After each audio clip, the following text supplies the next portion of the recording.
बहुत बहुत धन्यवाद। सर 2000 कुछ महीने पहले तक बीजेपी की सरकार थी, फिर भी आज किसानों को खाद और धान खरीद में जो है किस समस्या हो रही है, क्यों सर? 2025 में भारतीय जनता पार्टी की सरकार बनेगी, ये समस्या का समाधान होगा।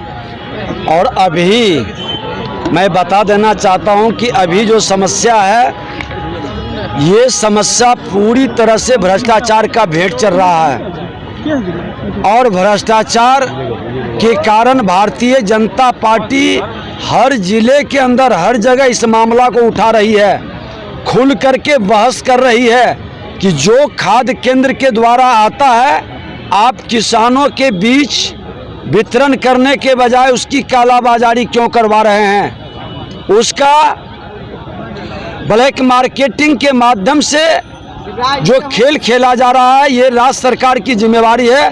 राज्य सरकार पूरी तरह से विफल है और ये केंद्र के नाम पर एक भ्रम की स्थिति पैदा करना चाहती है। सर 3 से 4 महीना पहले भी भाजपा की सरकार थी, तभी जब धान की बुआई चल रही थी उस समय भी खाद की किल्लत हो रहा था। नहीं, वो समय भी आपको जानकारी हो कि सदन के अंदर मैं ही तो सदन के आसन पर थे। उस समय हमने स्पेशल बहस करने का, लोगों को प्रश्न पर हमने कहा था कि आप स्पष्ट करें, और उसके कारण कई जगह लोग पकड़ाए थे, एक्शन हुआ था, कई दुकान के लाइसेंस निरस्त हुए थे। ये सच्चाई को भी जाने और उस डाटा आंकड़ा को भी, आज वो लाइसेंस निरस्त क्यों नहीं हो रहा, कार्रवाई क्यों नहीं हो रही? आरजेडी का विधायक का कहना है कि मात्र बिहार को 68% ही खाद मिला।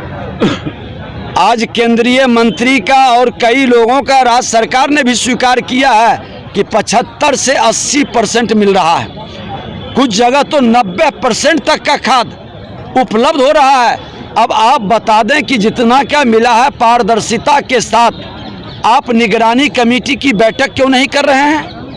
जनप्रतिनिधियों को बुलाकर, हमारे सांसद हैं, इनके कोई प्रतिनिधि को आज तक नहीं बुलाया गया। ये क्या दर्शाता है? ताकि लोग देख सके, पब्लिक के बीच में उसकी सूची आप जारी क्यों नहीं करते हैं?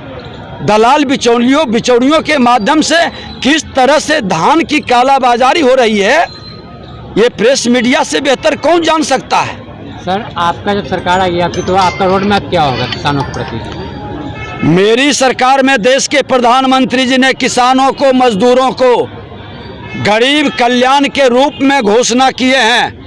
और आज आप देख लें कि जितनी उनकी योजनाएं हैं वो गरीब मजदूर किसान के हित में है, और किसान की पहली प्राथमिकता होगी, क्योंकि भारत कृषि प्रधान देश है। और जब तक किसानों की आय और व्यवस्था को बेहतर नहीं बनाएंगे, तब तक हम बहुत सफल राष्ट्र के रूप में 21वीं सदी का राष्ट्र नहीं बनाएंगे।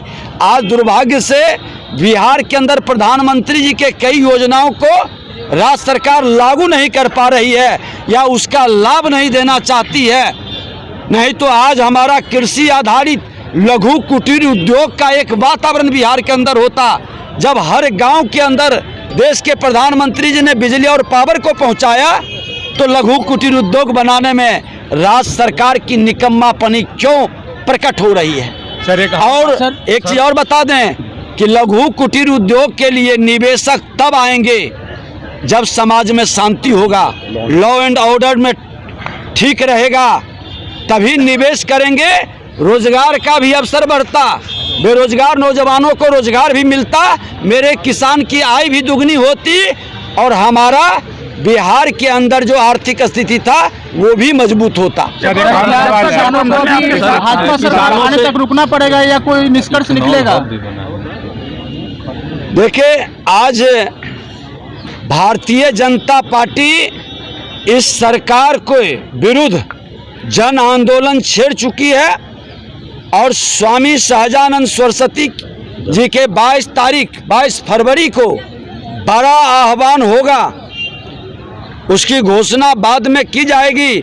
लेकिन किसान, मजदूर, बेरोजगार नौजवान और व्यापारी, इसकी लड़ाई को हम आंख मूंद कर देख नहीं सकते। इस पर हो रहे अत्याचार को, इसकी लड़ाई सड़क से सदन तक हम लोग लड़ेंगे। एक और सर, जब तक गठबंधन में थे तब तक इतनी कमियां नहीं दिख रही थी क्या आपको बिहार सरकार में?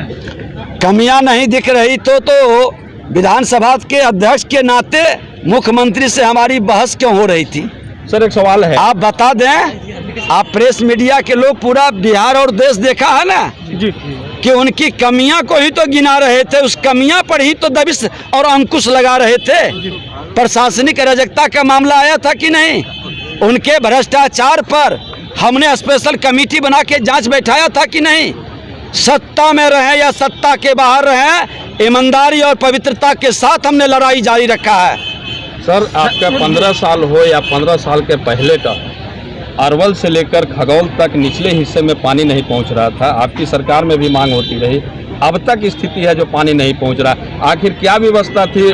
किसानों की जो पंचायत लगी है, किसानों की ही समस्या है, जब खेत में पानी नहीं पहुंचेगा तो धान बिकेगा कैसे? देखिए, आपका ये सही जनून मामला है। दुर्भाग्य से बड़े भाई छोटे भाई के अंदर सिंचाई विभाग रहा, शिक्षा विभाग रहा, कानून गृह विभाग रहा, और ये मामला कई बार उठा है।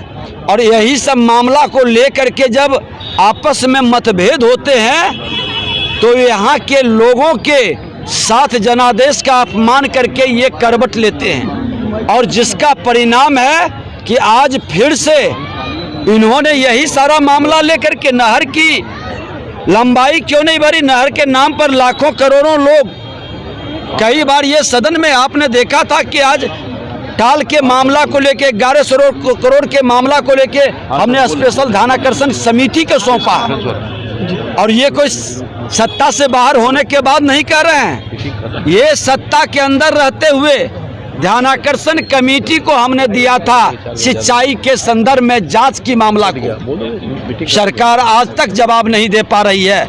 यही सब कारण तो था। जनता के हित की बात को जब सत्ता में रह के हम लोग उठाने लगे और दबिश बढ़ाए, तभी तो उन्होंने करवट लेकर के पलटी मार पलटू राम बन गए। सर अभी केंद्र में आपकी सरकार है और किसानों को बाजार होना चाहिए।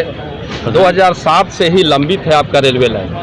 आखिर संसद जी ने भी संसद में आवाज़ उठाई, आपकी सरकार होने के बावजूद औरंगाबाद तक की रेलवे लाइन क्यों लंबित? आज देखिए कि केंद्र सरकार, सांसद महोदय तो आपकी लड़ाई यहाँ से लेके लोकसभा तक लड़ रहे हैं। आज कई सरकार की योजनाओं को अधर में लटकाए हैं। आप देखिए ना, एयरपोर्ट का मामला हो, एम्स का मामला हो, रेलवे का मामला हो, सड़क का मामला हो, और यहाँ की सरकार लालू प्रसाद यादव के पैसा नहीं दिए, बता रहे हैं सांसद महोदय।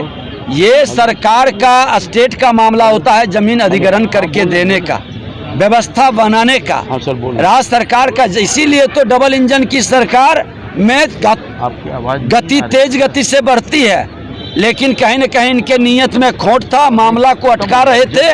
प्रधानमंत्री नरेंद्र मोदी जी का नाम नहीं हो, इसके चलते बहुत सारी योजनाओं को पेंडिंग में रखा गया। केंद्रीय रेल मंत्री ने तो कई बार सांसद जी को भी भरोसा दिया कि हम बजट में दे रहे हैं। क्या 24 का चुनाव आएगा, उसके पहले रेलवे लाइन में काम लगेगा?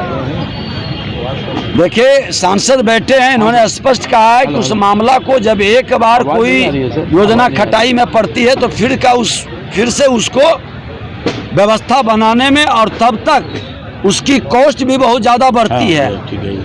तो कॉस्ट जब ज़्यादा बढ़ती है तो कई तरह की परेशानी फिर से शुरू हो जाती है, तो उसको ही लोग प्राथमिकता में लेंगे। लेकिन एक चीज़ बता देते हैं कि भाजपा की सरकार आज केंद्र में है, चहुमुखी विकास कई क्षेत्र में। आज 8 लेन, 6 लेन, 4 लेन बिहार के अंदर, आपके क्षेत्र के अंदर आपको दिखाई पड़ रहा है। ये किसकी देन है? ये आपके सांसद और देश के प्रधानमंत्री नरेंद्र मोदी जी के कारण ही है ना, और आगे भी बनेगा। कई रोड यहाँ दिया और कई सड़कें आज दिखाई पड़ रही इस क्षेत्र के अंदर। तो क्या रेलवे की जरूरत औरंगाबाद तक के लोगों को नहीं? निश्चित तौर पर विकास की गति जो बढ़ी है और जनता मालिक है, सेवक को फिर अवसर मिलता है। देश के प्रधानमंत्री जी नरेंद्र मोदी जी बनेंगे प्रधानमंत्री जब हमारे सांसद यहाँ से जाएंगे वो काम भी इस धरती पर होगा। सर एक अंतिम सवाल है, 140 दिनों से ट्रामा सेंटर को बनाने के लिए जनता का करोड़ों का रुपया लगाया गया है। आज तक 140 दिन से लोग ढाबा पे बैठे हुए हैं और आज 140 दिन आपको जानकारी हो कि स्टेट गवर्नमेंट की जो राशि और भूमिका है वो कारण से रुका हुआ है। मैं तो खुल करके आपके माध्यम से चुनौती देता हूं कि राज्य सरकार उसको प्राथमिकता में ले, लेकिन और राज्य सरकार